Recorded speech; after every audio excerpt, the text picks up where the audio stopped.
Chapter 1. The rain clawed against the tall windows of the Hotel Saint-Ly, its rhythm uneven, like a breath stilled and then exhaled in shudders. The hotel, a majestic chateau-turned-luxury retreat nestled in the forested hills of northern France, prided itself on its exclusivity. Only 9 suites, each named after a precious gem, only 9 guests. Well, 10, if you counted the now lifeless man sprawled beneath the antique mirror in Suite 8. It was the chambermaid Estelle, who discovered the body shortly after noon. She had come with fresh linens and found the door locked from the inside. No answer. Assuming the guest had gone for his morning walk, as he often did, she fetched the master key from the concierge. She screamed just once. A short, breathless sound. Then she fainted.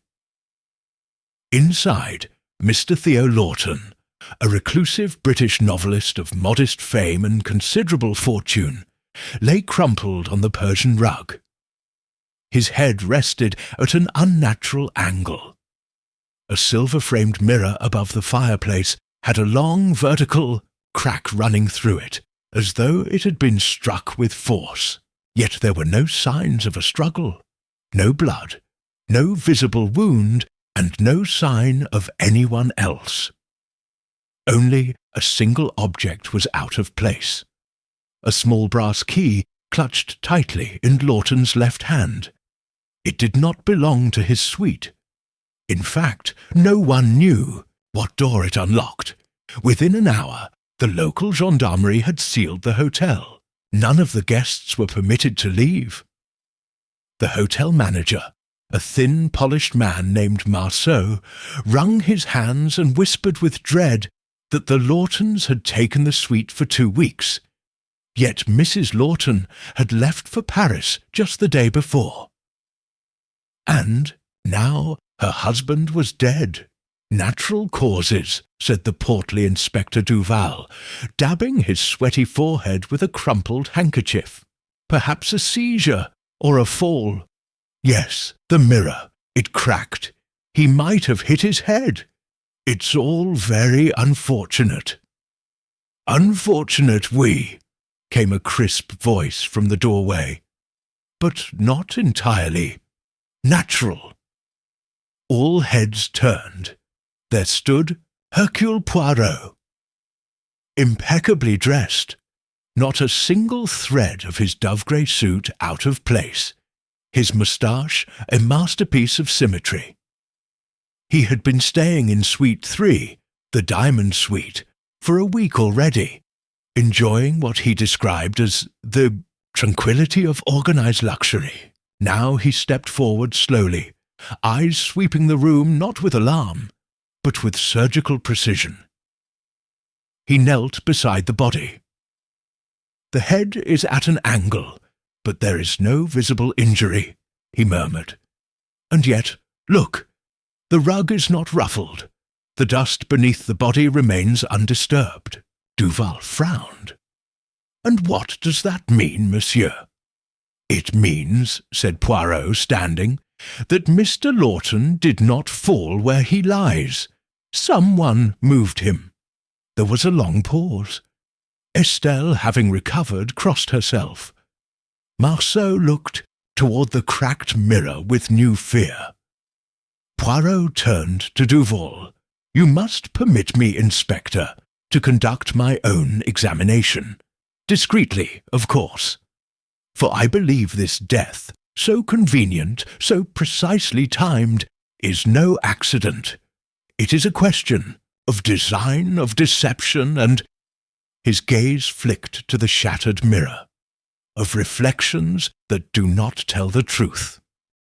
Chapter 2. The rain had slowed to a quiet drizzle, tapping against the tall bay windows of the drawing-room, where the hotel's remaining guests were now gathered.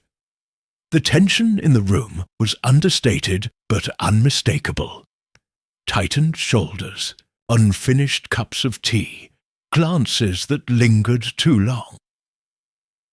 Poirot stood by the fireplace, his hands behind his back, as if lecturing a class of reluctant students rather than suspects in a murder. His gaze drifted across the room, not searching, not interrogating, merely noting.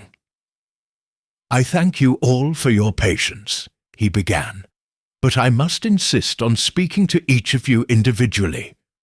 The gendarmes have, for the moment, closed the premises, and since we are all, how do you say, trapped together, it is better that we clear the air, non?" There were nods, a few reluctant, a few eager. Curiosity always elbowed its way in where fear faltered. "Inspector Duval will see. To the formalities," Poirot added with a polite nod toward the sweating officer. "But I am interested in the psychology, the motives, the little habits that betray much." The first to be interviewed was Mr. Giles Denham, an affable, balding man in his 50s with a tanned face and fingers permanently stained with ink. A retired schoolmaster from Sussex, he had the kind of forgettable air that made him blend into wallpaper. They sat together in the small writing room adjacent to the salon, where the scent of leather and old paper lingered like a memory. "Didn't know the man well," Denham said, adjusting his spectacles. "Lawton kept to himself mostly. Ate breakfast late, took long walks, always looked a little preoccupied." "You spoke with him?" Poirot asked mildly. "Only once or twice, at the chess table in the lounge. Polite enough, but distracted, as if he were trying to write the next chapter in his head, even as you spoke." Poirot nodded slowly. "And yesterday, monsieur, you saw him in the morning?" Denham pursed his lips, considering. "No, I don't believe so. I went for a stroll after breakfast, down to the old boathouse. I passed Marceau speaking with a guest in the garden, but I didn't see Lawton." "A guest?" Poirot's voice sharpened a fraction. Denham nodded. "Mademoiselle Charpentier, the actress, red coat, very dramatic. She was arguing with Marceau. Well, not arguing exactly, but it wasn't a casual chat." Poirot made a note. "You returned at what time?" "Around 11:30. I had tea in the salon. There were others there, Mrs. Ledoux, I believe, and the German gentleman, Rayner." Poirot nodded again. "You noticed nothing else out of the ordinary?" Denham hesitated. "Nothing, no. Well, except—" Poirot leaned forward. "Yes." "There was a clatter, a loud one, just before noon. I assumed it was kitchen staff dropping something. But now, of course," Poirot echoed. He let the silence hover for a beat. Denham glanced at the door, uneasy. "You may go, Monsieur Denham. Thank you." As Denham left, Poirot's brow furrowed. Duval entered from the hall. "Anything useful, monsieur?" Poirot's eyes narrowed toward the rain-blurred windows. "A clatter before noon. Possibly the moment of death. But more curious than that, mon ami. He noticed nothing else." Duval shrugged. "A quiet morning." Poirot turned. "No, Inspector. There is no such thing in a place like this. A quiet morning is merely a morning where you were not paying attention." He moved back toward the salon, where the guests had resumed their strained idleness. A piano lid stood open but untouched. A newspaper lay folded on a side table, the crossword half filled in.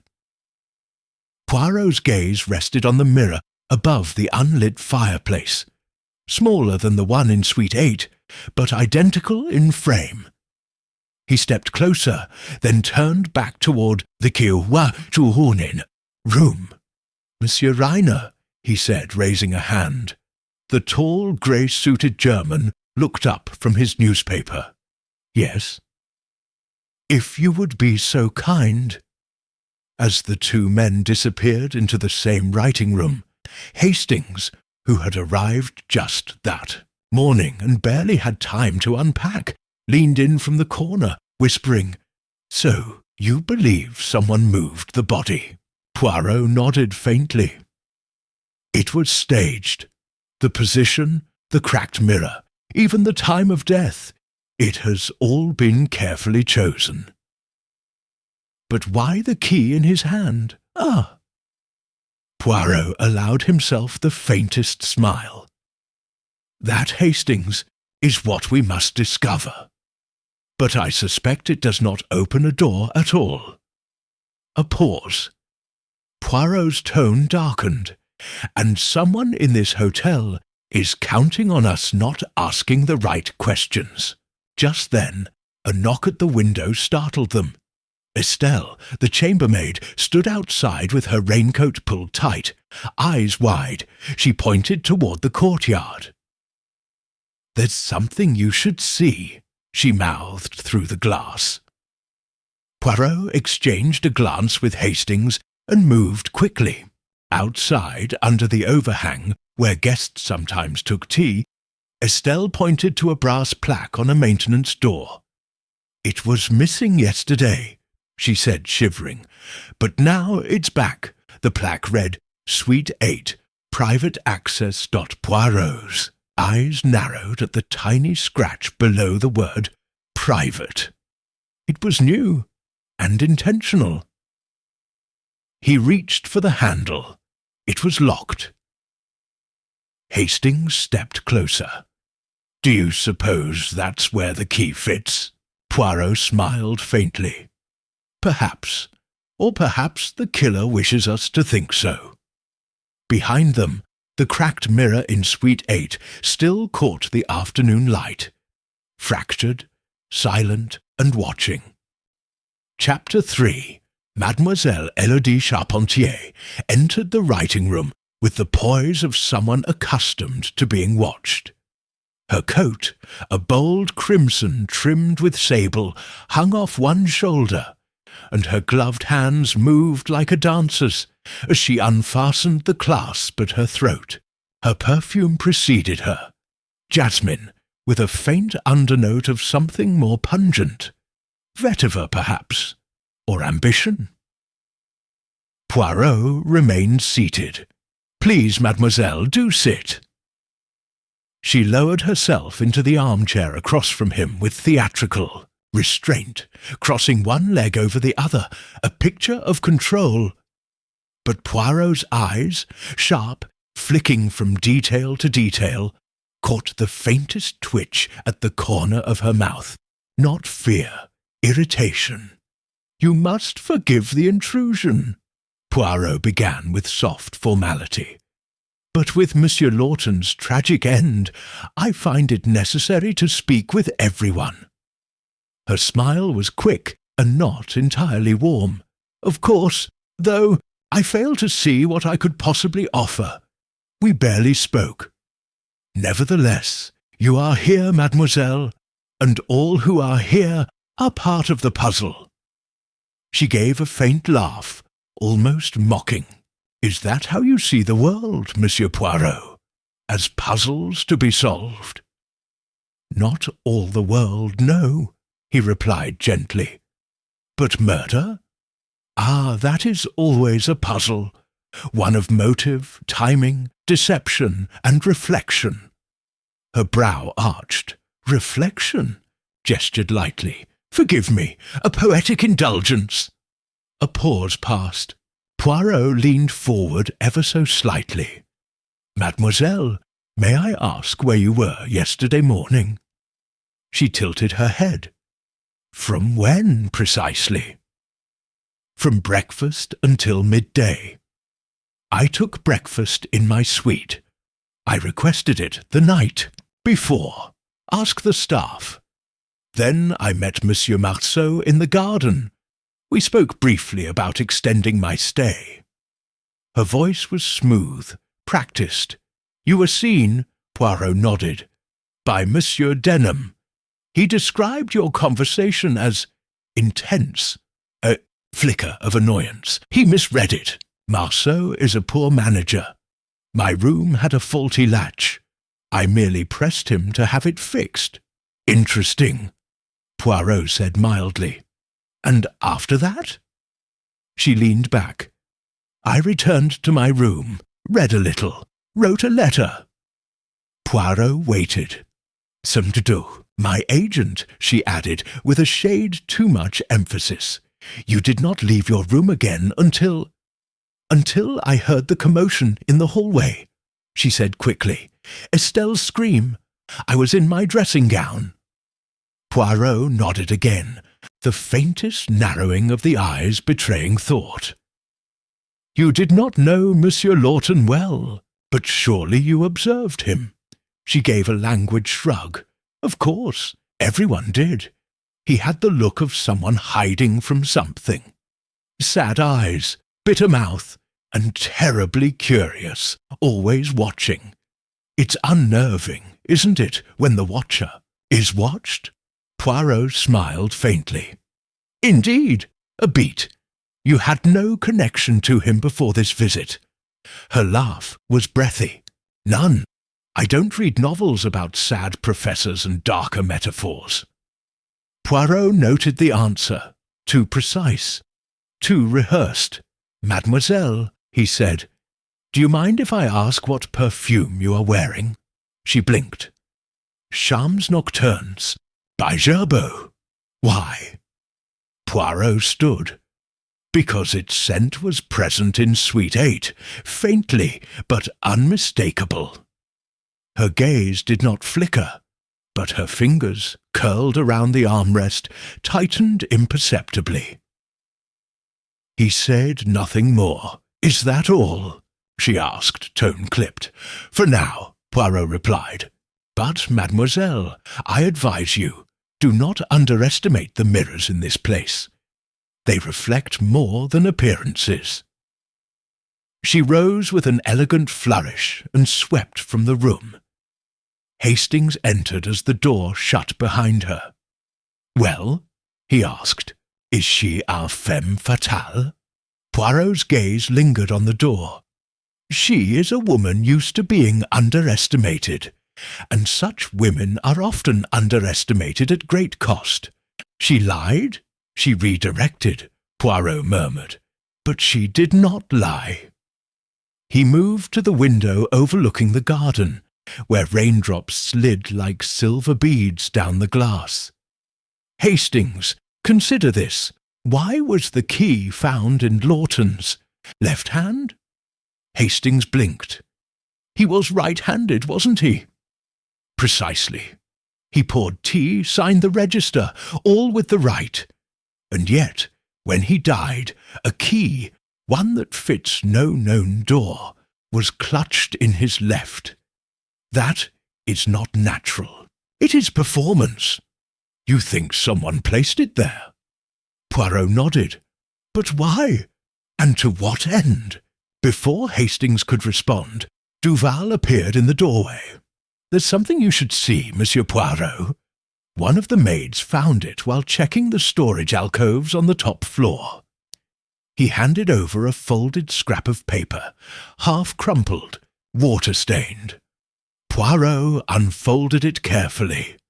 The writing was erratic, penned in haste, the ink smeared as though the paper had been clenched with damp fingers. He said the mirror sees everything, that it cannot forget. He's mad. But what if? He's right. It was unsigned. Poirot's expression did not change, but something colder entered his eyes. "Where was this found?" he asked. "In the linen cart, hidden beneath towels." Poirot folded the note, his mind already moving. "Send for Estelle. I must know who had access to that cart yesterday." He turned to Hastings. "My friend, the mirror may not forget, but those who look into it often wish it had." and upstairs Suite 8 remained untouched, save for the mirror, which had, cracked not from impact, but, as Poirot was beginning to suspect, from design. Chapter 4. The brass key sat in the centre of Poirot's palm, like a question without grammar. It was unmarked, slightly tarnished, the teeth oddly cut, crude, almost unfinished. Yet its shape was deliberate, its weight purposeful. Not decorative, certainly not misplaced. Poirot turned it over again, then placed it delicately on the linen napkin atop the tea-table in Suite 3. "It does not match any door in the hotel," said Hastings, watching from the armchair. "Duval had the staff.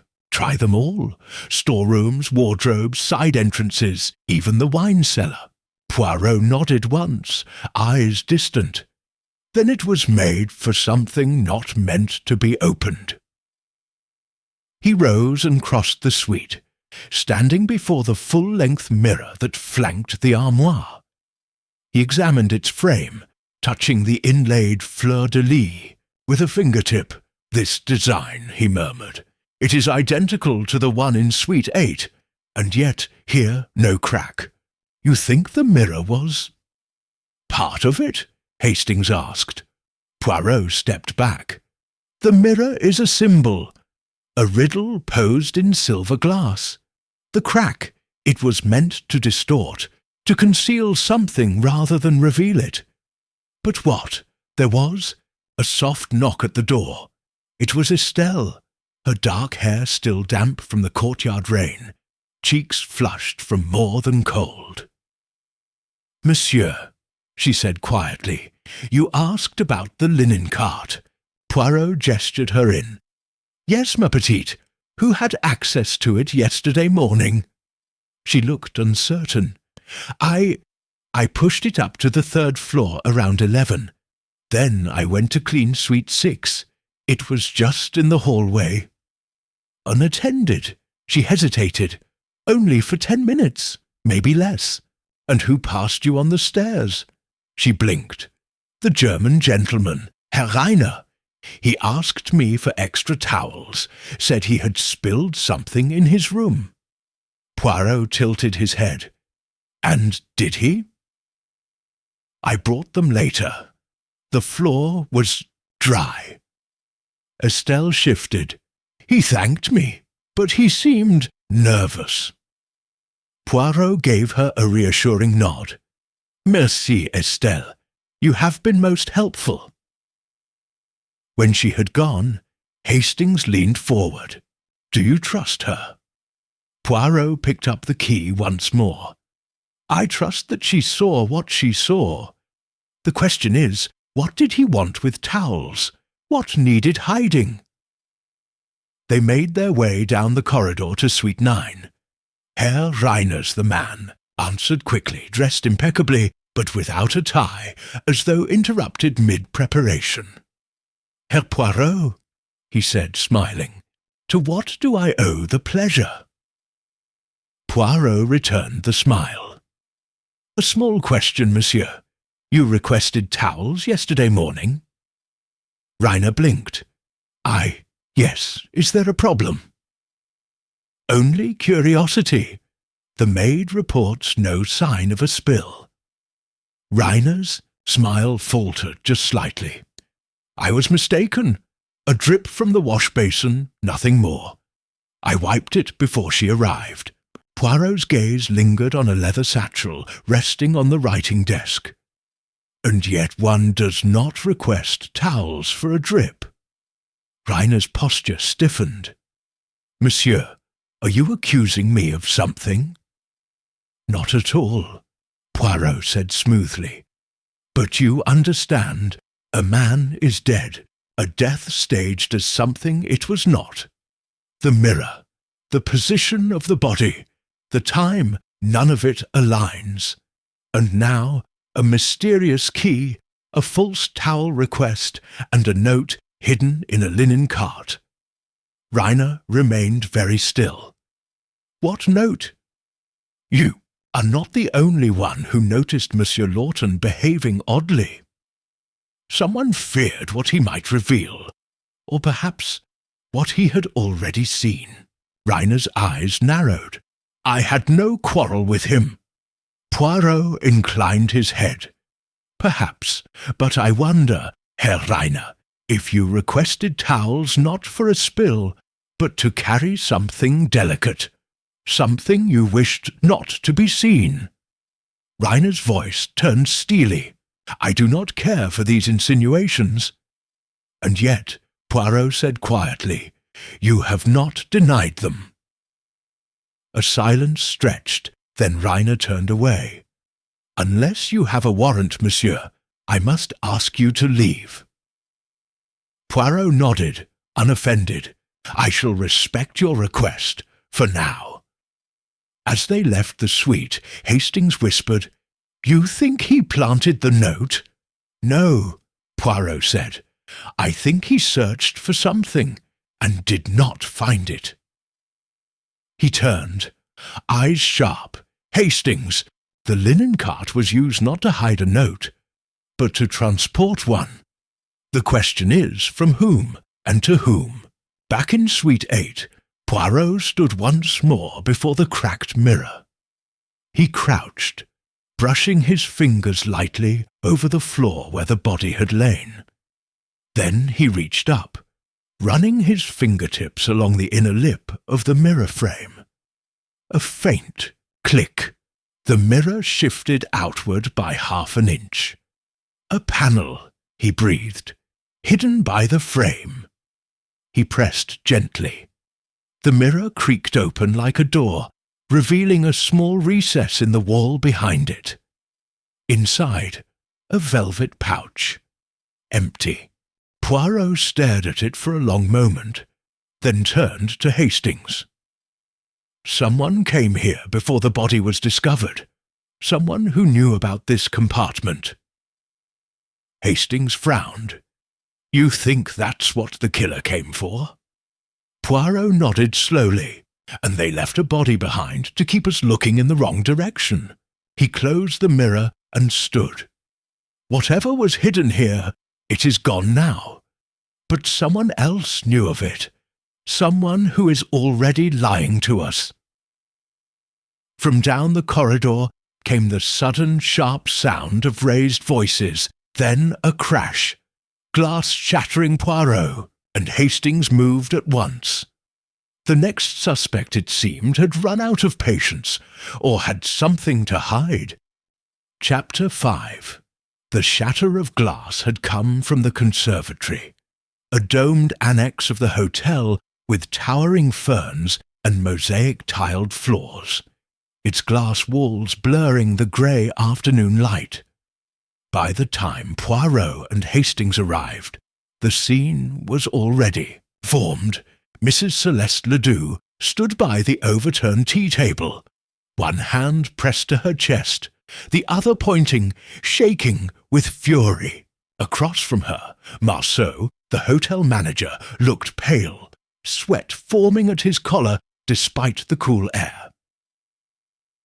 She was screaming at him, said a voice near the door. Denham, hovering in the threshold like a curious ghost, like a scene from an opera. Silence, Poirot said sharply, stepping into the room. The fragments of a teacup glinted on the floor like slivers of porcelain ice. A pot of hibiscus lay crushed beneath a chair. Mrs. Ledoux, her dark skirt rustling with restraint. Rage turned to Poirot. He has lied to you, Monsieur Poirot, about that man, about Lawton. Poirot approached calmly. Madame, sit, if you please. She obeyed, though not gently.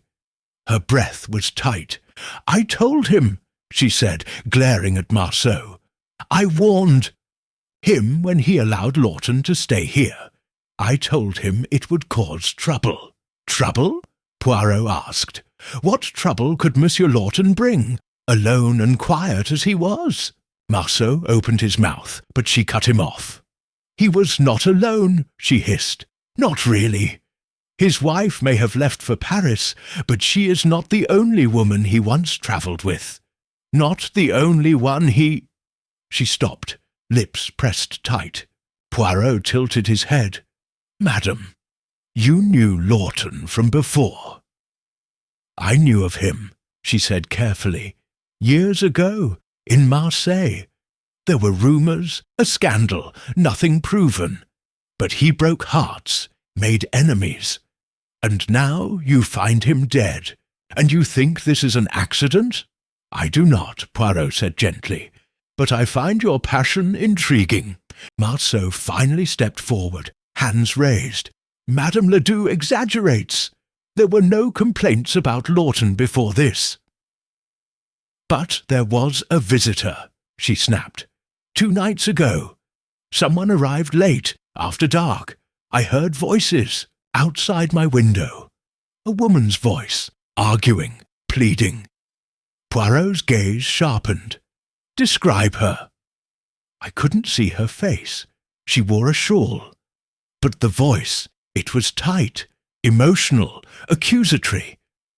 "And Lawton?" "He said nothing, not a word, just walked away." Hastings glanced at Poirot, but no one else reported a visitor.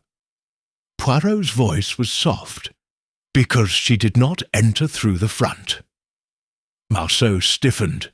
"Monsieur Poirot, our staff is vigilant. No one using the front," Poirot interrupted.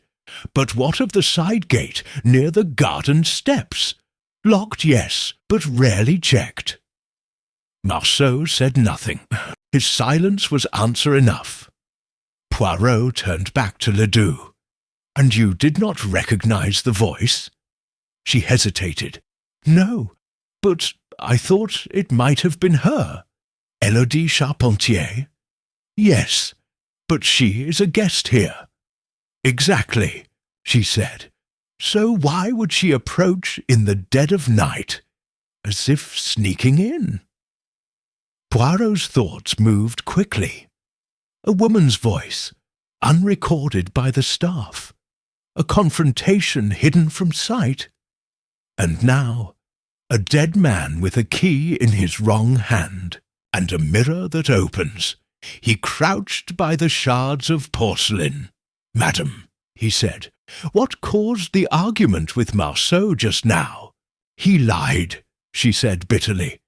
"He told me that night was uneventful. But I heard what I heard. And if he's hiding one visitor, who's to say there weren't more?" Poirot stood slowly. "Indeed," he turned to Marceau. "You understand the gravity of this? If someone accessed the hotel unseen, then the idea of a sealed world collapses." Marceau looked torn between defensiveness and fear. "We have no record of intrusion.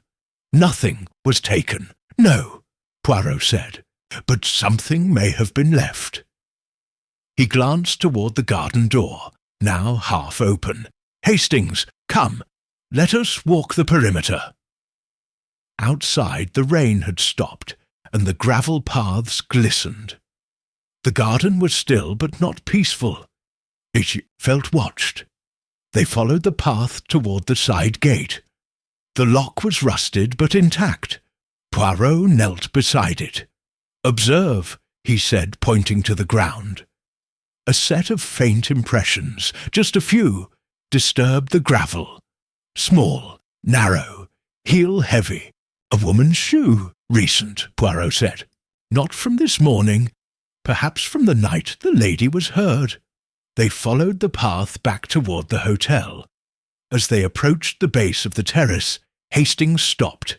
"Wait," he said, pointing toward a low bush, half buried in the ozure, damp earth. Something metallic glinted. Poirot bent and retrieved it carefully. A locket. Gold, oval, and scratched. No chain. When opened, it revealed a miniature portrait. Hand-painted. A woman in profile. The features faded, but the shape of the jaw. the tilt of the head. Poirot stared at it for a long moment, then he closed it, pocketed the item, and turned back toward the hotel with purpose in his stride. The past has returned, Hastings, and it does not knock at the door. It slips through the garden, cloaked in shadows. Inside, in Suite 9, Herr Reiner stared out the window, his hand clenched behind his back, and far above, in the attic-level storage room, a forgotten trunk, one not listed in the hotel's official inventory, waited beneath a drop-cloth, its lock faintly scratched, as though someone had tried once to open it and failed. Chapter 6. The attic corridor above the guest floors was narrow, the air dry with the smell of aged wood and disuse. Light came in thin beams through the frosted windows, revealing dust dancing like slow-moving snow. It was a space built to be forgotten, storage for items long obsolete, belongings left behind, or secrets never meant to be retrieved. Poirot stepped carefully, his polished shoes clicking softly on the uneven floorboards. Hastings followed, brow furrowed, glancing at the crates and covered furniture that lined the hallway like silent witnesses. "This isn't exactly part of the guest amenities," he murmured. "Just so, Hastings," Poirot replied, "which is precisely why I find it so interesting." They stopped at the far end of the corridor, where a large trunk sat beneath a yellowed drop-cloth. The cloth had been pulled back halfway, revealing dark leather buckles and a tarnished brass latch. Dust had gathered thickly on the surrounding floor, except in one narrow semicircle near the base, where it had been clearly disturbed. Poirot knelt. "Do you see, mon ami? Someone has been here recently." Hastings peered closer. "You think it's Lawton's?" Poirot did not answer. He reached into his coat pocket and produced the small brass key, the one found in Lawton's left hand. He held it delicately between thumb and forefinger, as though it might melt under pressure. With a quiet breath, he inserted it into the latch. It turned with a reluctant click. The trunk creaked as Poirot lifted the lid, and a faint stale scent, old perfume, dust, and paper rose into the air. Inside lay a woman's belongings. Folded dresses in faded pastels, a lace-trimmed shawl, a vanity case with a cracked mirror. Beneath it all, a slim, leather-bound journal and a pair of gloves wrapped in tissue. Poirot's face remained unreadable. He lifted the journal carefully and turned to the inner cover.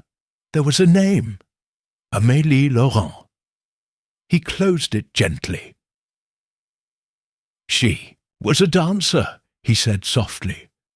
"From Marseille, known in certain circles, disappeared 10 years ago after a scandal involving a married man of some repute." "Lawton," Hastings guessed. Poirot nodded faintly. "He was the man. At the time, he denied everything. Claimed she had invented the affair. She left no forwarding address. Vanished from the public eye. Until now." He held up the journal. "And this, I think, is what someone came to retrieve, or destroy." Hastings looked at the other contents of the trunk. But how did it end up here? And why would Lawton be the one to open it? Poirot's brow furrowed. "Because the past has a habit of waiting, mon ami, quietly, patiently, until it is ready to speak again." He examined the gloves more closely. They were delicate, white, embroidered with tiny silver stars. Poirot held one up and turned it over. Inside the cuff, Stitched in faint thread was a single initial. "See, not Amélie," he murmured. "Someone else wore these." "Charpentier," Hastings said. "Perhaps. Or someone connected to her. Or perhaps someone who wanted us to believe the gloves were hers." Poirot closed the trunk and stood. "The key was left in Lawton's hand," he said, slowly, "as a misdirection, a final breadcrumb. The killer wanted us to find this trunk, but only after they had taken something from it." "A letter?" Hastings guessed. "A photograph?" Something incriminating, something private, that turned to leave, but Poirot paused. "Do you hear it?" Hastings frowned. "What?" "The quiet." Poirot's voice dropped to a whisper. "Too quiet." Footsteps sounded suddenly behind them. Poirot turned as Estelle emerged from the stairwell, clutching her apron, eyes wide. "I wasn't following you," she said quickly. "I was looking for linens. The attic closet is short." Poirot studied her. "Mademoiselle, you are pale, and your hands, do not wring them so. You will wrinkle the fabric." She hesitated. Then, softly, "I heard voices, arguing, last night, from this floor." "Voices?" Hastings echoed. "But the attic is supposed to be empty." She nodded. "Two men. One was Mr. Lawton. I recognize his voice now. The other I didn't know. But it wasn't Reiner, not Denham. Someone else. Can you describe what you heard?" They were whispering at first, then louder. Lawton said, "I kept it hidden. That was the deal." And the other man said, "You should have burned it." Poirot went very still. "That," he said, "is not the language of guilt. That is the language of blackmail." Hastings straightened. Then someone was threatening Lawton. Poirot nodded, and Lawton, perhaps, no longer wished to pay the price. He turned to Estelle. "You did well to tell me this, but you must speak of it to no one. Not yet." She hesitated, then nodded and disappeared down the stairs. Poirot turned back to Hastings, blackmail, a hidden trunk, a woman vanished years ago, and now murder. They descended slowly, each step echoing with greater weight. "Someone," Poirot murmured, "has killed not to silence the past, but to control its return." At the bottom of the stairs, Marceau waited with a folded note in his hand. "A message arrived, monsieur," he said. "Slipped under the front desk just now. No signature." He handed it to Poirot and stepped back. Poirot unfolded the paper. 4 words were written in a hurried hand. She was never alone. Poirot's eyes narrowed. The handwriting was familiar, painfully neat, yet trembling. Without a word, he turned and walked away. The message clutched like a match about to meet. Dry tinder. Chapter 7. Back in Suite. 3. Poirot sat by the window as twilight dimmed the edges of the sky, casting long shadows over the trees that rimmed the hotel grounds. He held the unsigned note delicately between his fingers, as if it might shatter under too much scrutiny. 4 words. She was never alone, and yet within them a second crime lurked, not of blood, but of concealment.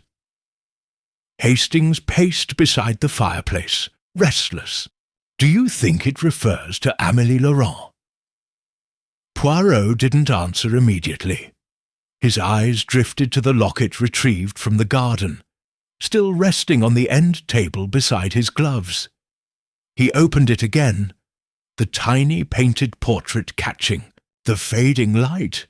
"There is something curious about the jawline," he murmured. "Delicate, yes, but slightly sharper than the usual renderings of the time. And the hairstyle, it is post-war, but the locket itself, at least 20 years old.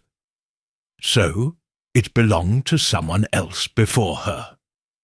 "Or to her," Poirot said, slowly, "but repurposed to mislead. You see, Hastings, it is not always who is in the picture that matters. It is who is watching." Hastings frowned. "I'm not sure I follow." Poirot rose. "Come, there is someone who may shed light on this, and who has thus far said very little." 10 minutes later, they were standing in the reading room, a wood-panelled retreat with armchairs arranged in tidy semicircles, and the faint scent of tobacco smoke clinging to the curtains. At the far corner sat Giles Denham, peering at a local newspaper through half-moon spectacles. He looked up as they approached, visibly startled. "Gentlemen," he said, folding the paper, "you gave me a start." Poirot offered a smile. "Forgive the intrusion, monsieur. I have but one question. Do you recall the name Amélie Laurent?" Denham blinked, his mouth opening, then closing. Good heavens! Where did you hear that name?" "You do recognize it," Poirot said gently. Denham hesitated, then sighed. "Of course I do. I was teaching in Marseille at the time. She was infamous in certain circles. A beautiful girl. Trouble, some said. But she vanished." "Did you know her personally?" Denham shook his head. "No, but I knew of her. Everyone did. She was connected to a scandal with an Englishman. Rumours said he was married. The press hushed it all up." Poirot tilted his head. "You believe Lawton was that man?" "I suspect it. He was already published back then, came to France frequently, and, well, I remember something odd." "Please," Poirot said, taking the seat opposite him. Denham glanced around the empty room, then leaned forward. "I once saw Lawton at a café in Marseille, not long before she disappeared. He was speaking with another woman, younger, blonde. They looked tense, very private. When they left, I noticed the girl had dropped something, a small photograph." Poirot's eyes sharpened. "And you picked it up?" "I did. It was only a glance, but I remember it clearly. It was her, Amélie, but standing beside her was another woman. Their faces were close, sisters, perhaps, or more." Poirot sat back. "And what became of the photograph?" "I returned it to the waiter, who said he knew the girl. But the next day she was gone, vanished, just like Amélie. A week later," Hastings spoke quietly, "you think the second woman might still be alive?" Denham shrugged. "Perhaps. Or perhaps she was never meant to be found." Poirot stood, his mind already assembling the fragments. "Merci, monsieur. You have given me something most valuable." "And what's that?" Poirot offered a cryptic smile. "A missing face." As they returned to his suite, Poirot moved to the writing desk, opened the pouch containing Amelie's journal, and slowly flipped through the entries. Most were mundane: rehearsals, café outings, private worries. But near the end, the tone shifted. The handwriting turned more erratic. One passage stood out, underlined in a sharp flourish. "He cannot love me if he still fears her, and she will never let him go. I have seen it in her eyes. She watches even when she is not present, always behind the glass." Poirot read the line aloud. Then again, quieter, always behind the glass. He rose suddenly and crossed the room. To the mirror. "There is another photograph," he whispered. "There must be." He returned to the pouch, checked the lining, and there, tucked in the seam, was a square piece of faded card. A photograph. Poirot unfolded it slowly. 2 women stood arm in arm, sunlight falling across their faces. One was unmistakably Amélie.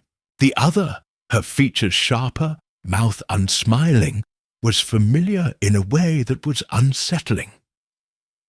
Hastings peered over his shoulder. That's Élodie Charpentier."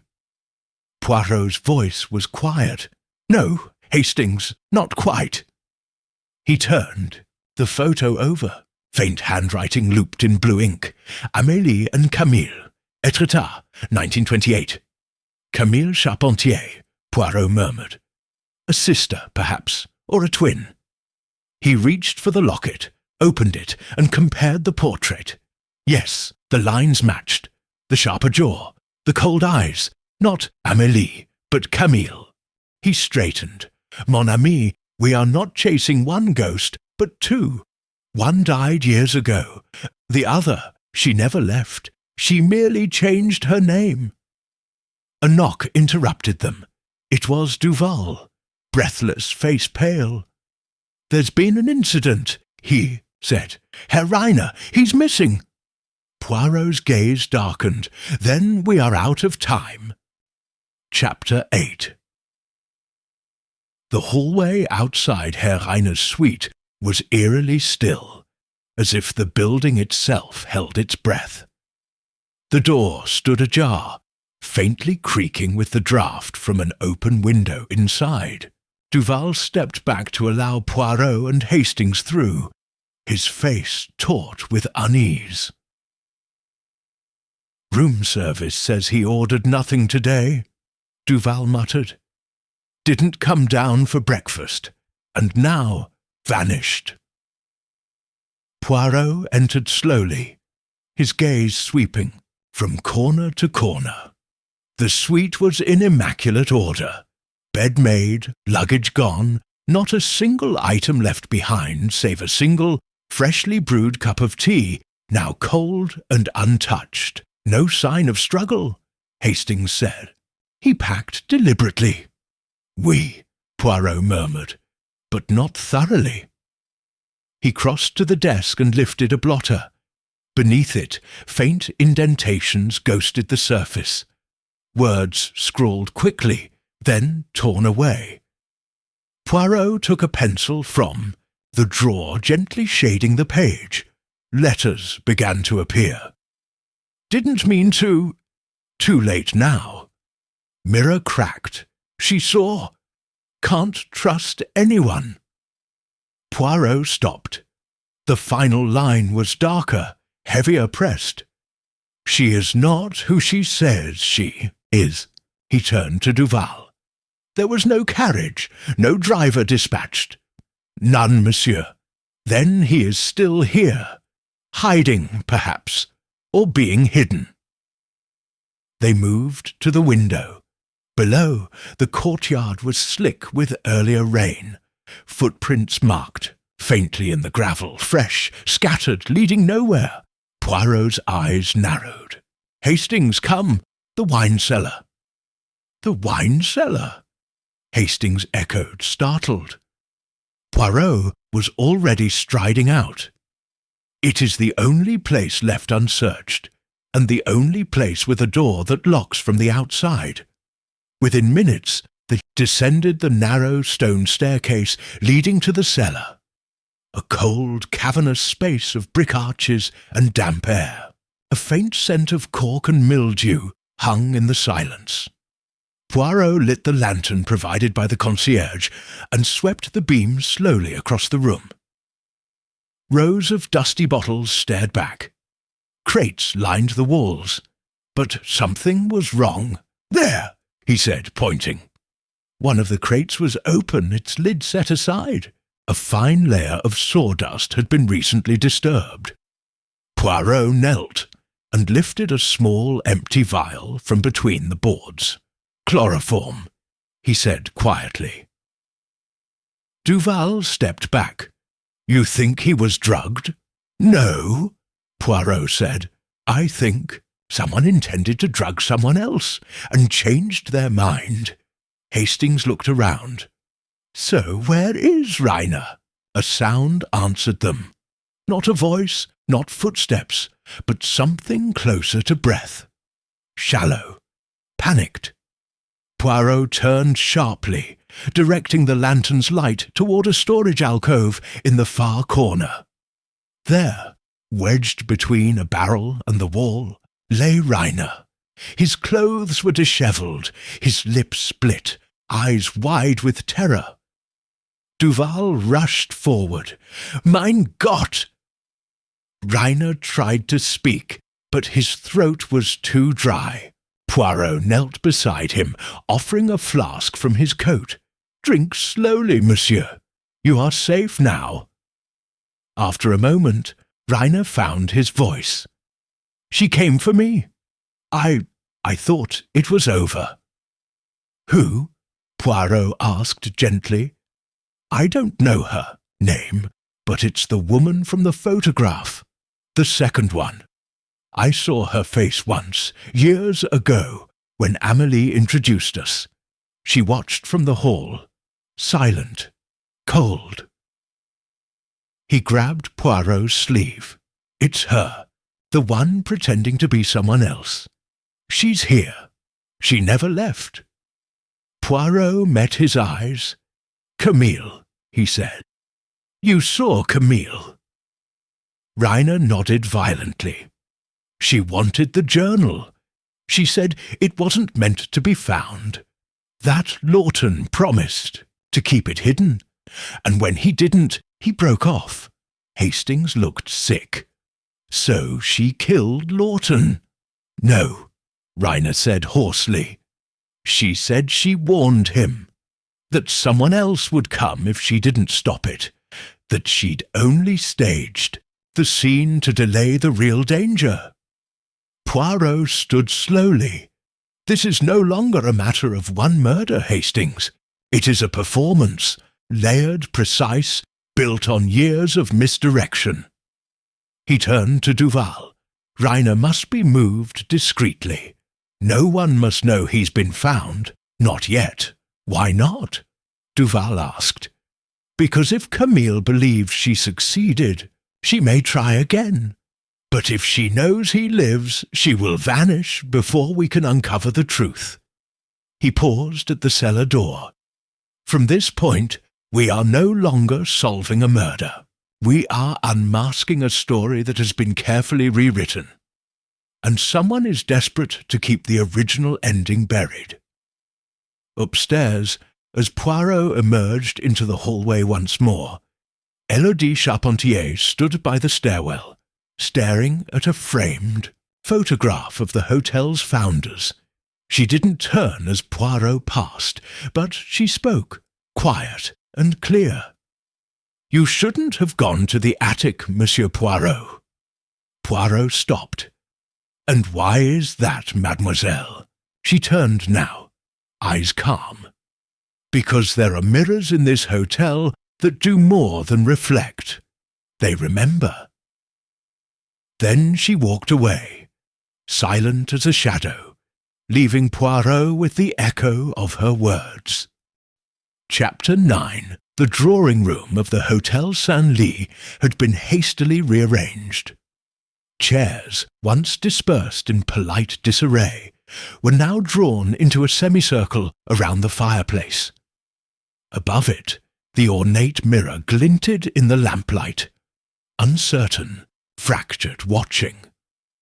Poirot stood in the centre of the room, flanked by Hastings and Inspector Duval. Every guest had been summoned, and now they waited, cloaked in confusion, unease, and the quiet thrill of revelation. Denham sat near the end, arms folded tightly across his chest. Mrs. Ledoux clutched her purse with white-knuckled fingers. Marceau hovered near the sideboard, visibly paler than usual. Élodie Charpentier, ever composed, reclined with her chin lifted, unreadable. "My friends," Poirot began, his tone calm yet unmistakably firm, "you have been patient. You have allowed me to examine, to question, and to observe. Now it is time for you to see what I have seen." He stepped forward, folding his hands before him. At first glance, it was a simple tragedy. A man, Theo Lawton, found dead in a locked suite. No wounds, a cracked mirror, a key in his hand, a locked room mystery, non? A pause, but everything about the scene was too perfect, too tidy. A murder disguised as something else, but what? A suicide, an accident? No, it was staged. Poirot's eyes swept the room. You see, Monsieur Lawton was no ordinary guest. Years ago, in Marseille, he was involved in a scandal with a young woman named Émilie Laurent, a dancer, a dreamer, and, according to several accounts, a woman who disappeared under suspicious circumstances. Mrs. Ledoux stiffened visibly. Élodie's expression remained untouched. But Amélie was not alone, Poirot continued. She had a companion, a sister, perhaps a friend, perhaps something more intimate. Camille. He lifted the photograph retrieved from the journal pouch, turning it for the room to see. This image, hidden for years, shows Amélie and Camille together. The resemblance is striking. Yet there is a difference in the eyes, in the poise, in the calculation. Poirot turned toward Élodie Charpentier. "Mademoiselle, you changed your name, but you did not change your nature." Duval stiffened. Hastings stared, but Élodie only tilted her head. "So I had a sister. Is that a crime?" "No," Poirot said gently. "But assuming her identity after she vanished, that is another matter. Camille Laurent became Élodie Charpentier, the actress, the hotel guest, the woman with a motive. A flicker, barely perceptible. But there, you came here, mademoiselle, not simply to stay at the hotel. You came to retrieve something, to ensure no one uncovered the truth. For years, Lawton kept your secret. But the return of the journal, hidden in the attic, unlocked by a key someone forced into his hand, threatened to unravel everything." Élodie folded her arms. "And yet, you have no proof I killed him." Poirot nodded. "You are correct, because you did not." A murmur passed through the room. Poirot's voice dropped. "No, Mademoiselle Camille staged the scene. She found him already dead. Gasps now. You arrived at Suite 8 shortly after someone else. Perhaps you argued. Perhaps he revealed the journal had resurfaced. But you did not strike the blow." Poirot turned toward the manager. "Monsieur Marceau." Marceau flinched. "You were the only person with access to the entire hotel. You claimed not to know Lawton, but you did. Years ago, you were involved with Amélie. You resented Lawton for ruining her. When she vanished, you blamed him." Marceau shook his head, trembling. "That's not— You found the journal first. You knew the secret it held. The photograph. The proof. You confronted Lawton. Perhaps you didn't mean to kill him. But when you saw the locket, when he threatened to speak, it was too much." Poirot's voice rose slightly. "You struck him, not in rage, but fear. And when you realized Camille was in the hotel, you staged the scene to implicate her. The cracked mirror. The key she once held. The implication was clear. Marceau stammered. She destroyed Amélie. It should have been her. Silence fell. Poirot walked slowly to the cracked mirror above the hearth. And yet, even in death, the truth refused to remain hidden. A mirror may crack, but it never forgets the face that stood before it. Camille rose slowly, her face drained of colour. You can't prove what he did to her. No, Poirot said quietly. But I can prove what you did to hide it. Lifted the gloves embroidered with silver stars, the ones retrieved from the attic trunk. These were not Amélie's. They were yours, and when I sent them to be examined, the stitching revealed a name. C. Laurent.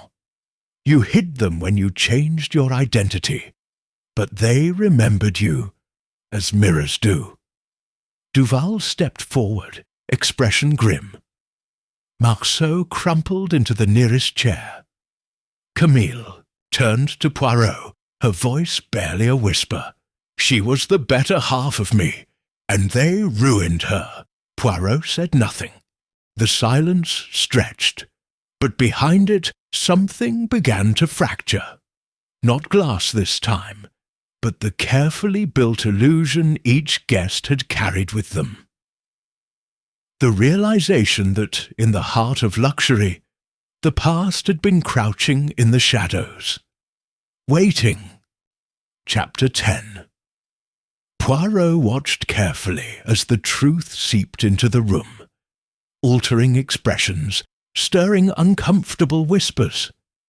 Camille stood motionless, her elegance crumbling, replaced by something raw and vulnerable. Marceau remained collapsed in his chair, staring blankly ahead, lips moving silently, as if trying to convince himself of innocence. Poirot finally broke the heavy silence. His tone softened, layered with sympathy. Mademoiselle Camille, Monsieur Marceau, each of you has carried a heavy burden. But murder demands more than grief or betrayal. It demands clarity, certainty, motive. Camille's voice trembled as she spoke. I had motive enough, but I told you, monsieur, I did not kill Lawton. My anger was fierce, yes, but I did not strike the blow. Poirot nodded gently. And you, Monsieur Marceau, will you insist on silence even now? Marceau's eyes rose slowly, hollow with resignation. I confronted him, yes, about Amélie, about the journal. But when I left him, he was alive, furious, shaken, but alive. The room shifted uneasily. Poirot paced slowly, his eyes thoughtful, meticulous. You see, my friends, murder is rarely born in one instant. It simmers slowly, hidden behind smiles, behind facades. It waits until fear, greed, or love can no longer contain it. Then it strikes. His eyes settled on Mrs. Ledoux, who shifted nervously, avoiding his gaze. Madam, he said softly, you warned us that Lawton brought trouble. You knew something more, did you not? She hesitated, lips thin with caution. I suspected him. I told you there were rumours, but I had no reason to kill him. Poirot inclined his head. Perhaps not. But you did overhear a conversation in the garden, a woman's voice, arguing with Lawton. She glanced quickly toward Camille, uncertain. Yes, I heard, but I saw nothing clearly. Yet you knew enough, Poirot pressed gently. You knew the voice. Her silence was confirmation enough. Poirot turned again to Camille. You confronted Lawton because he threatened your identity. Yet even he was afraid, not of you, but of someone else. Someone he spoke of only vaguely. The woman in the shadows, the woman watching. Camille's eyes widened. I told you, there was someone else he feared. He whispered it in anger. A woman he believed was following him. Poirot's voice sharpened. But you are wrong, mademoiselle. He did not fear her because she was following. He feared her because she was already here. He moved swiftly to the table and retrieved the locket, holding it aloft. This locket, found in the garden, someone wished us to think it belonged to Camille or Amélie. But it did not. It belonged to another woman altogether.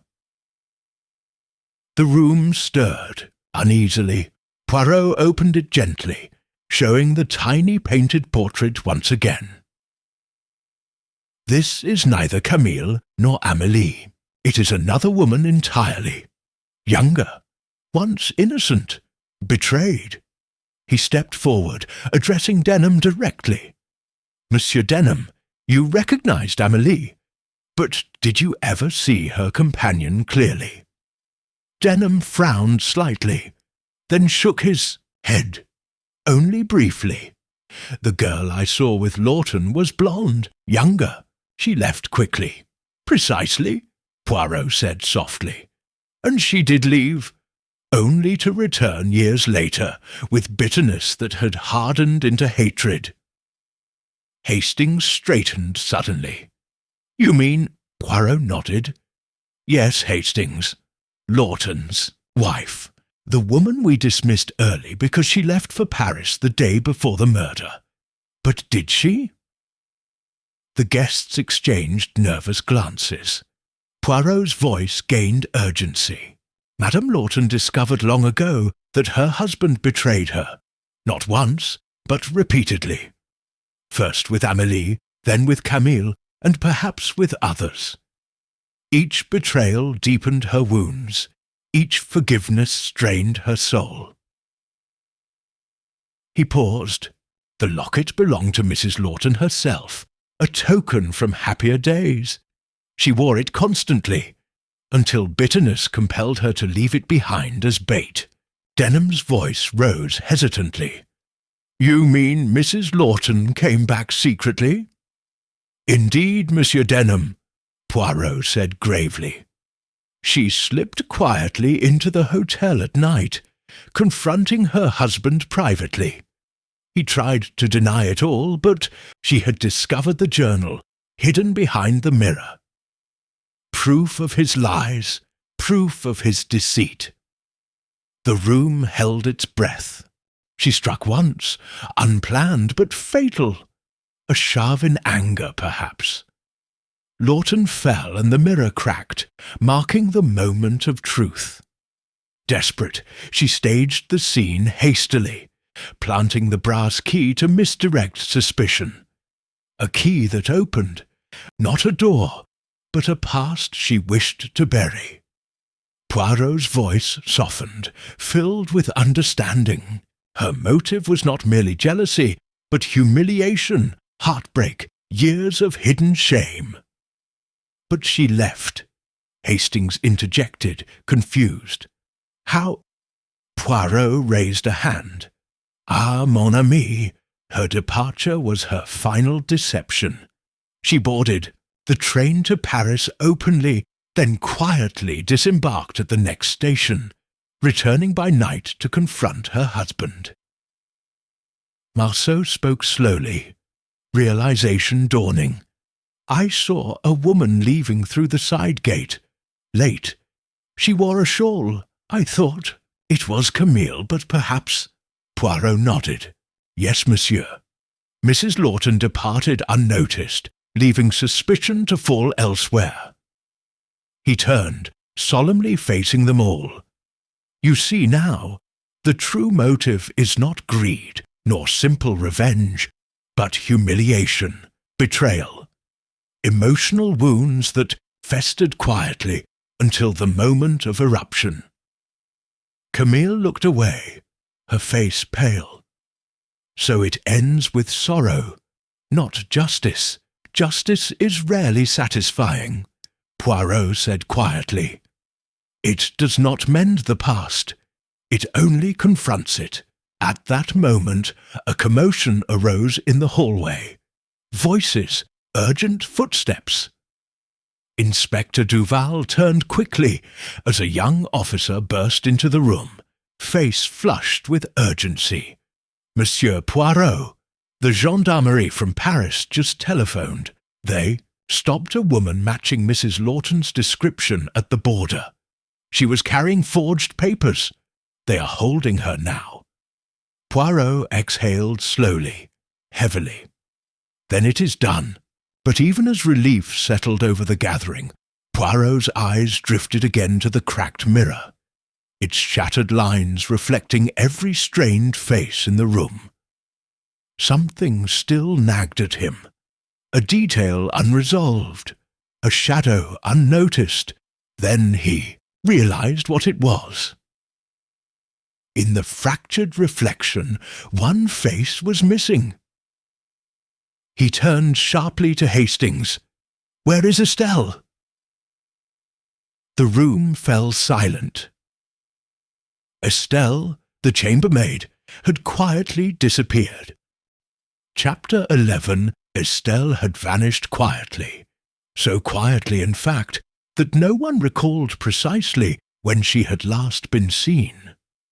Poirot stood motionless in the hallway outside the drawing-room, his expression tight with controlled urgency. "Find her, Inspector," Poirot said quietly. "We must speak with her immediately." Duval nodded, signalling to his officers. The search began discreetly. Rooms checked again. The gardens scoured in the fading daylight. Yet Poirot remained rooted in place, his eyes fixed not on the flurry of activity, but on the empty space reflected in the cracked mirror. "She seemed so innocent," Hastings murmured at his side. "Could Estelle have been involved somehow?" "Consider the mirror, Hastings," Poirot said softly. "A cracked reflection, true but distorted. All along we have chased reflections, yet ignored the one person constantly near them. Estelle cleaned the rooms, polished the glass. She saw everything." Hastings's brow furrowed. "But why run now?" Poirot turned slowly, eyes narrowed. "Because, my friend, the final clue is no longer hidden. Estelle vanished because she fears discovery, not of murder, but of truth." He moved decisively toward the staircase. Hastings followed hurried steps echoing through the hall. They ascended swiftly to Estelle's small chamber in the servants' quarters. The room was sparse, neatly kept, the bed perfectly made, too perfect, Poirot noted immediately. "Look carefully, Hastings," he murmured, crossing to the simple vanity. A single small mirror stood propped there. Poirot tilted it slightly, examining its glass carefully. His eyes caught something faint, a tiny imperfection near the edge. "Look here," Poirot whispered, indicating a slim crack. Another mirror cracked. He gently pried open the frame. A folded paper fell softly into his palm. Unfolding it carefully, he revealed a letter written in feminine handwriting, shaky and faded. "My dear Estelle, I am sorry I had to leave you behind. You must never come looking for me. Theo Lawton is dangerous. He will not allow anyone to threaten his image. Forget me, my darling daughter, and remember only our better days. I love you always. Your mother, Amélie." Poirot's fingers tightened on the letter, eyes darkening with understanding. "Mon Dieu!" Hastings breathed out slowly. "Estelle is Amélie Laurent's daughter." Poirot nodded gravely. A daughter left behind, hidden, protected by anonymity. But how could Lawton not recognize her? Hastings asked. Poirot's gaze softened, because he never knew. Amélie kept Estelle secret, and Marceau perhaps helped, gave Estelle a place, hidden in plain sight. But she knew her mother's story.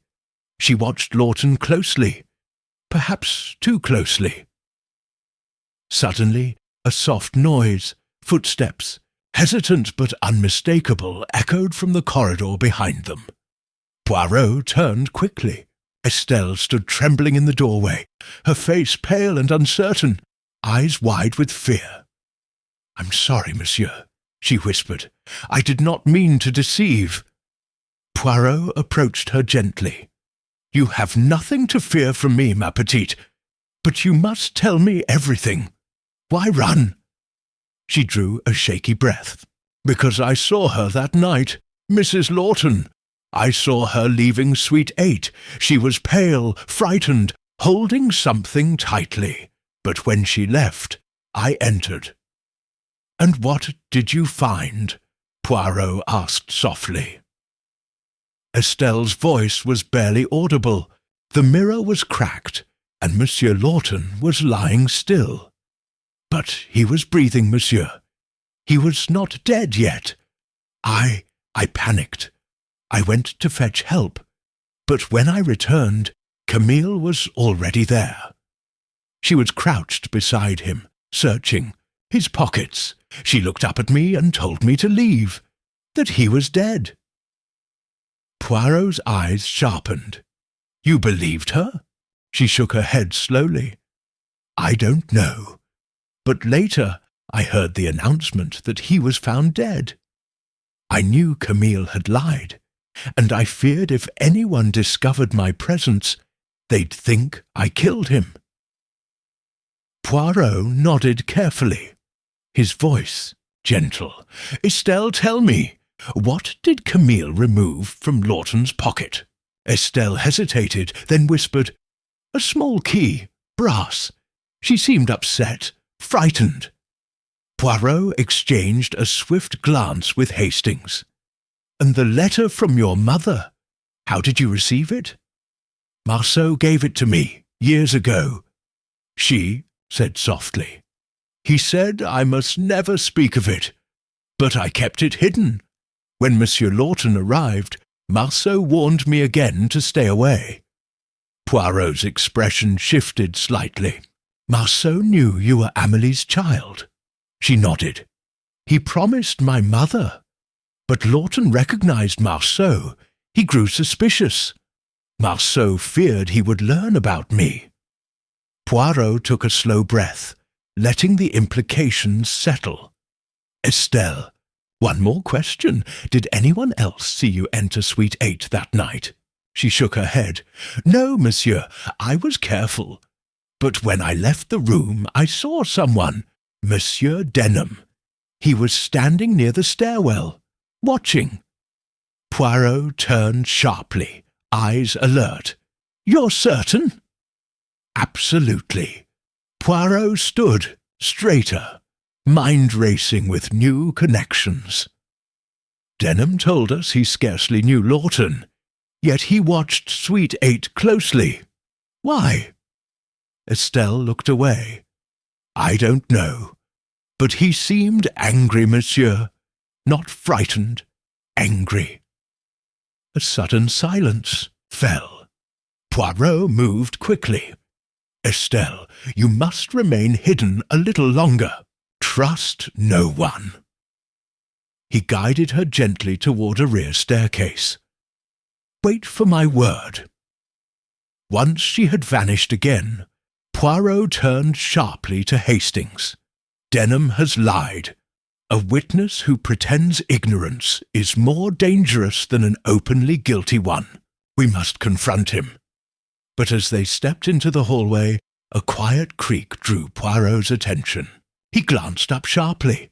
There, at the far end of the corridor, stood Giles Denham, face pale, expression unreadable.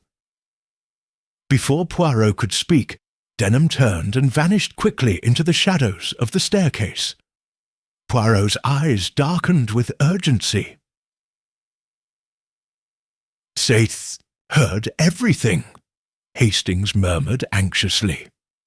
Poirot nodded grimly, starting forward.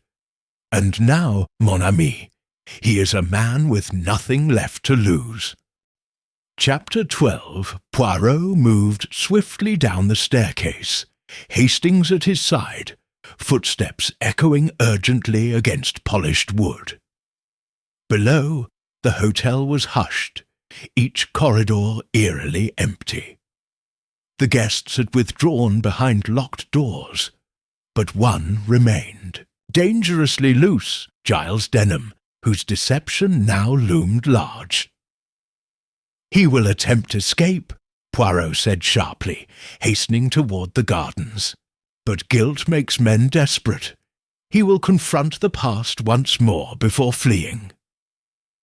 They crossed swiftly onto the terrace, where dusk had draped everything in shadows, blurring outlines. Poirot paused sharply, his eyes fixed on the silhouette, standing near the side gate. Denham was there, his posture tense, his figure backlit faintly by the hotel's interior glow. Hearing their approach, he turned slowly, eyes hollow and watchful. "You should not have interfered, Poirot," he said hoarsely. "None of this was your affair." "Murder is always my affair, monsieur," Poirot replied evenly. "You lied about your knowledge of Lawton, your presence that night." "Why?"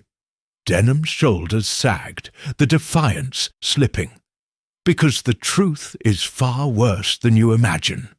"Then tell it," Poirot urged softly. "Before more damage is done." Denham exhaled raggedly. "Years ago in Marseille, Lawton destroyed more than reputations. He destroyed families. My sister, her heart broken, her future ruined by his careless affairs. She never recovered." Poirot's voice softened sympathetically. "You came here seeking revenge?" "No," Denham whispered bitterly. "I came seeking proof, evidence to expose Lawton publicly. I didn't plan murder. But when I found him that night, he was already injured, struggling for breath, pleaded with me for help. Yet you offered none," Poirot murmured gravely. Denham shook his head slowly. I froze. Decades of anger held me still. Then footsteps approached. Someone coming toward the room. I fled, afraid I'd be blamed. "You witnessed Estelle," Poirot said gently. "But you remained silent, knowing suspicion might fall upon others." "I never meant harm," Denham said, eyes desperate. "Only justice." Poirot's voice remained calm, yet piercing. "But, monsieur, justice withheld is merely vengeance in disguise." Denham stared blankly, as if truly seeing his actions for the first time. Poirot continued softly. "You allowed Camille to stage the scene. You allowed Mrs. Lawton to bear blame. Yet the mirror cracked. Monsieur Denham, not merely from violence, but from the weight of so many hidden truths." Denham took a trembling step back, his voice low. "I have nothing left." Poirot's tone sharpened urgently. "There is always redemption, monsieur, but first you must choose truth." For a long moment Denham stood motionless, eyes cast downward. Then slowly he nodded in silent surrender. Inspector Duval appeared silently behind them, officers at his side. Poirot glanced toward him. "Take Monsieur Denham inside, Inspector. Gently. He is prepared to confess all." As Denham was quietly led away, Poirot turned back toward the hotel, his face sombre in contemplation. "It is done, Hastings," he murmured. "Yet the wounds remain. Truth revealed can never erase the damage." Back inside, Poirot found Estelle waiting timidly near the drawing-room, hands clasped nervously. "You are safe now," Poirot reassured her softly. "The truth is known. You bear no guilt." Her eyes glistened. "Thank you, monsieur." Poirot inclined his head gently. "Remember your mother as she truly was, not as others chose to portray her." After Estelle departed, Hastings spoke quietly. "A tragic end, Poirot." Poirot moved slowly to the shattered mirror, gazing into its fractured reflection. "Indeed, Hastings, but this was always a tragedy hidden behind illusion. Lawton, Camille, Marceau, even Denham, they all lived within false reflections. Only Estelle was innocent, though burdened by secrecy." Hastings shifted uneasily. "Will she recover?" Poirot sighed thoughtfully. "Time heals much, but a cracked reflection, my friend, can never truly be made whole." He reached forward, lightly tracing the jagged lines etched into the glass. "Each crack represents a deception, a lie, a betrayal. Yet the mirror still stands, does it not? Damaged, yes, but enduring." His voice softened thoughtfully. "That, perhaps, is the greatest mystery of all. How fragile we are, yet how we continue, despite cracks hidden deep within." For a long moment, silence stretched between them, filled only by distant echoes of movement elsewhere in the hotel. Finally, Hastings cleared his throat gently. "Will Camille face charges?" Poirot shook his head slowly. "For staging a scene? Perhaps minor charges, but the court she truly faces is within herself. Justice has a way of lingering long after. Official verdicts fade." He turned slowly from the mirror, adjusting his cuffs neatly, a final ritual of closure. "Come, Hastings. Our work here is done. The rest lies in the hands of others." As they stepped out into the hall, a soft breeze stirred from an open window, carrying with it the scent of distant rain. Poirot paused briefly, closing his eyes to savour the moment's quietness. Hastings waited respectfully, knowing his friend's ritual. At last, Poirot spoke gently, almost to himself. "Remember this case well, Hastings. A mirror hides nothing and merely waits for the truth to face it."